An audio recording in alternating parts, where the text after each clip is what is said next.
దశాబ్ద కాలంగా పోలీసులకు చిక్కకుండా తప్పించుకున్న ఓ నిందితుడు ఎట్టకేలకు కరీంనగర్ టాస్క్ ఫోర్స్ రూరల్ పోలీసుల చేతిలో అరెస్ట్ అయ్యాడు. Most wanted criminal Mohammed Abdul Wajid alias Dhoom Khalid గత 10 ఏళ్లుగా పోలీసులకు చిక్కకుండా తప్పించుకుంటున్నాడు. ఇంజనీరింగ్ విద్యార్థినిపై అత్యాచారానికి పాల్పడిన తర్వాత ధూమ్ ఖాలిద్ పై గుర్తు తెలియని వ్యక్తులు దాడి చేశారు.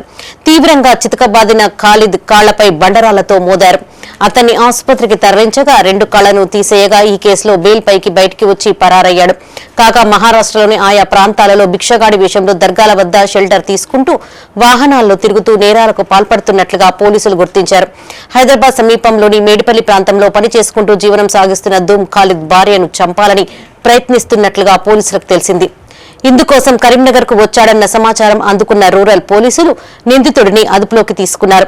రూరల్ సీఐ నిరంజన్ రెడ్డితో పాటు పోలీసు సిబ్బందిని సిపి గౌస్ ఆలం ప్రత్యేకంగా అభినందించారు.